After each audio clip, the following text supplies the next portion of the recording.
Hey Glam fam, Linwood here, and today I'm going to be talking to you guys all about hair porosity and how it impacts the health of your hair. So if you like videos like this, please make sure to give it a thumbs up, subscribe, push the bell notification icon so that way you get all the post notifications, and that way if you'd like to know how to get longer, stronger, healthier hair, you can be updated of all of our videos right here every time we post. A lot of people ask me about hair porosity and how it impacts the hair, what they should be worried about, all of that. And the key thing that I keep noticing is that a lot of people are asking me, well, I don't know if I'm low porosity or high porosity. And just so you know, there's also a normal porosity where most people will fall. So I want to discuss with you guys some of the brief differences in there and how your conditioning may change based on what type of porosity you have and how deep conditioning will work for you. So let's just break all of that down. So porosity is the hair's ability to absorb moisture. What this means is that for a normal porosity strand of hair is able to absorb moisture fairly easily, and it holds that moisture in there. So it's not just the hair's ability to absorb moisture, it's the hair's ability to absorb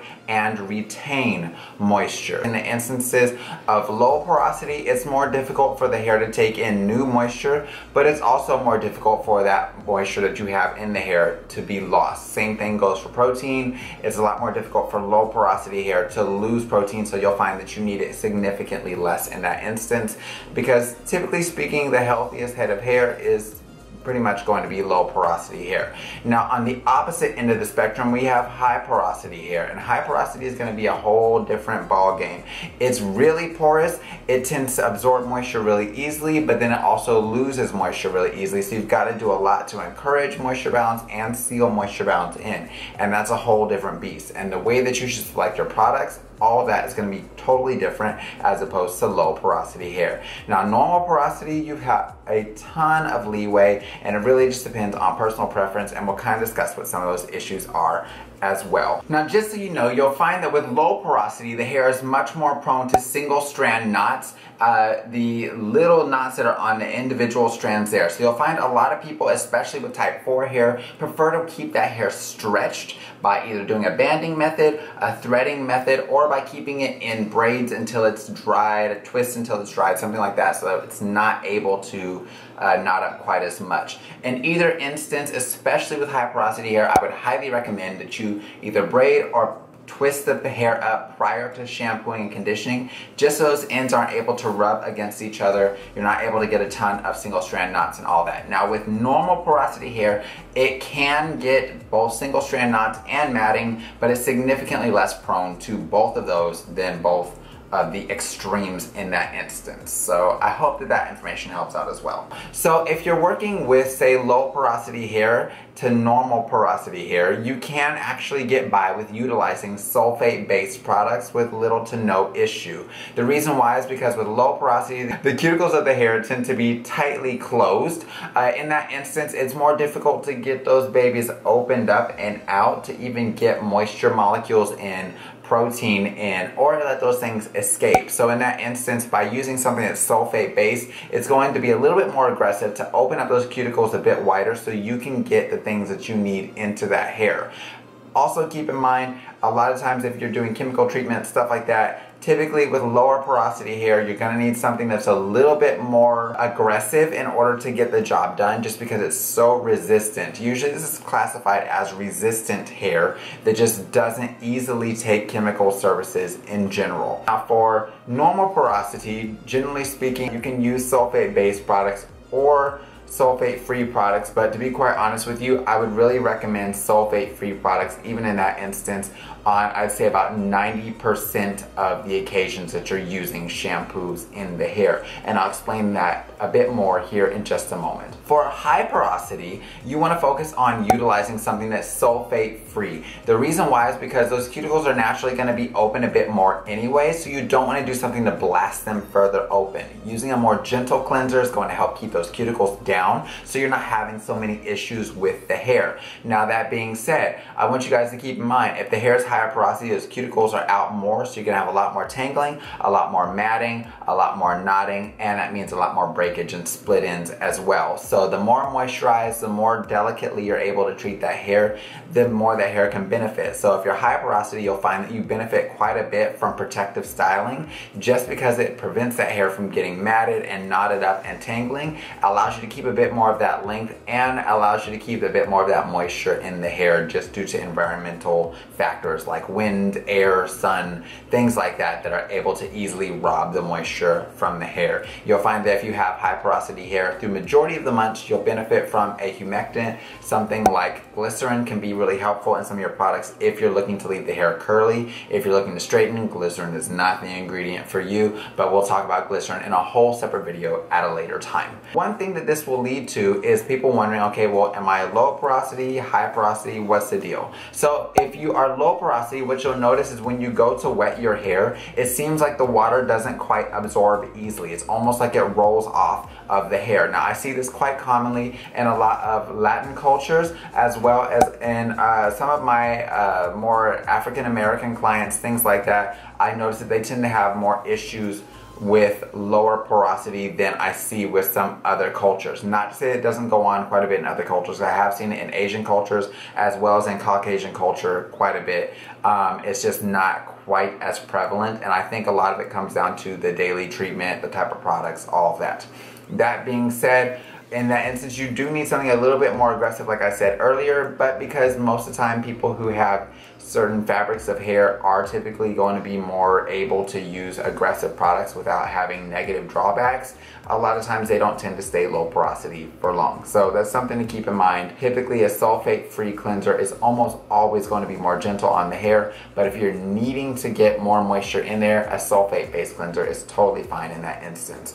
Now, what you'll find with normal to high porosity hair, usually I would recommend that you go with a gentle base cleanser, so that way we're not stripping anything, and then we're just encouraging that moisture to go into the hair. You'll find that with that, you only need a sulfate-based cleanser or a clarifying treatment about maybe once every month to month and a half, just to remove any product buildup and things like that from the hair that a gentle cleanser can't easily remove from the hair. Now, that being said, when you're looking to increase moisture and protein balances, you're going to have total differences when it comes down to dealing with that hair, and this one is a biggie. So if you have low porosity hair and you have a hard time getting your moisture balance up, you'll find that you benefit more from using something like a hair steamer, like this one that you guys see here, where you place distilled water on the inside. You basically wrap a towel or a fitness band around your head. You've got your conditioner on, and you sit underneath the steamer. You're able to adjust, how do I turn this? There we go. You're able to adjust this portion up here, so that way it impacts how much of the steam is able to come out, whether it's hot, warm, Hello Kitty hot, you know, any of that up underneath here, and that way you're able to more easily infuse moisture into the hair, allowing you to get those cuticles open in a more gentle fashion while infusing moisture in the hair and the scalp. So steam can be excellent for that, especially for those who have scalp issues. That's where you would really want to utilize a steamer, and that's where a steamer would come into place. Now, for normal to low porosity, that is perfect.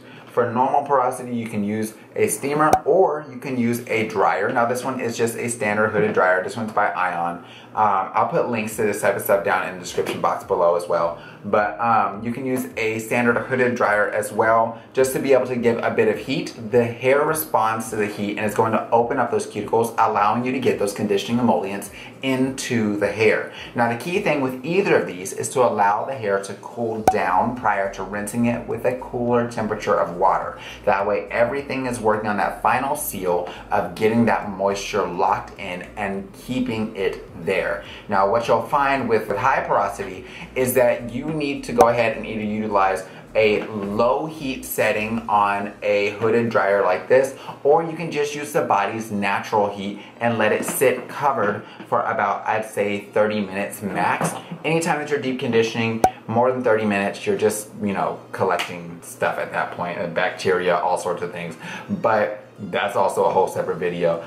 It makes no sense to allow stuff to sit in your hair overnight. You're just not going to see exaggerated benefits from that, because beyond 30 minutes, your hair's pretty much absorbed all that it can absorb. I told you guys earlier that if you have normal porosity, I would really rather you treat that hair as though it's high porosity and be a bit more gentle with it, and here's the reason why. It's actually quite possible for each and every person to have multiple porosities throughout different areas of the head as well as different areas of the strand. So what happens is, typically your hair up towards the top is always going to be a lower porosity because it hasn't been manipulated, it hasn't been damaged, it hasn't had heat, it hasn't had a ton of sulfates, it hasn't had any chemicals, or if it has, it's had minimal chemical application. Whereas the hair on the ends has been processed quite a bit. It means that those cuticles have been open and closed, it's been mistreated, it's been treated with products that it probably shouldn't have been, it's been abused, it's been exposed to sun damage, wind damage, all sorts of things, and so those cuticles are naturally going to be more open. That means that it's quite possible that you may need to treat that hair as though it's high porosity because the ends of the hair could very well be high porosity or bordering high porosity hair.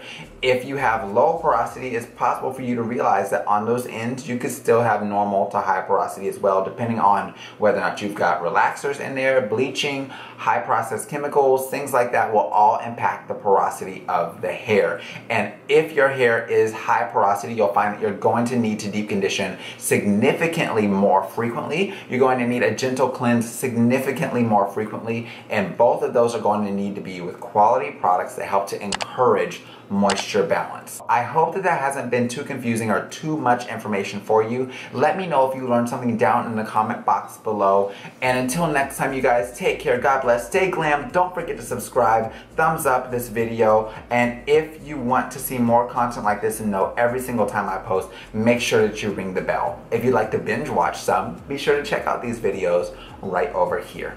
Until next time, you guys, bye.